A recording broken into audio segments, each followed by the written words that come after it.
First step வந்து given டேட்டாவை வந்து அசெண்டிங் ஆர்டர்ல அரேஞ்ச் பண்ணணும். நெக்ஸ்ட் நம்பர் ஆஃப் அப்சர்வேஷன் பாருங்க.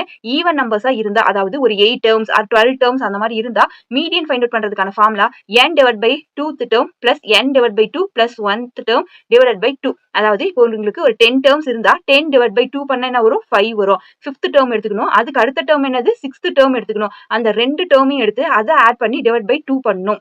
நெக்ஸ்ட் கொஸ்டின்ஸ் பார்க்கலாம். Find the median of the following data set. So உங்களுக்கு ஒரு கிவன் டேட்டா இருக்கு. இது ஃபர்ஸ்ட் அசெண்டிங் ஆர்டர்ல அரேஞ்ச் பண்ணுங்க. அரேஞ்ச் பண்ணீங்கன்னா 2, 6, நெக்ஸ்ட் 7, நெக்ஸ்ட் 9, நெக்ஸ்ட் 11, நெக்ஸ்ட் 12 அரேஞ்ச் பண்ணியாச்சு. நெக்ஸ்ட் நம்பர் ஆஃப் டேர்ம்ஸ் பாருங்க.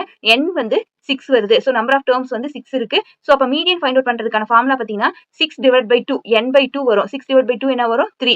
அப்போ தேர்ட் டேர்ம் எடுத்துக்கணும். அதுக்கு அடுத்த ஃபோர்த் டேர்ம் எடுத்துக்கணும். ரெண்டையும் ஆட் பண்ணி டிவைட் பை 2 பண்ணணும். ஸோ இதுல பார்த்தீங்கன்னா தேர்ட் டேர்ம் வந்து 7, அதுக்கு அடுத்த டேர்ம் வந்து ஃபோர்த் டேர்ம் வந்து 9. இது ரெண்டையும் ஆட் பண்ணி டிவைட் பை 2 பண்ணணும். ஸோ ரெண்டையும் ஆட் பண்ணா 16 டிவைட் பை 2 வந்து 8ங்கிறது தான் ஆன்சர்.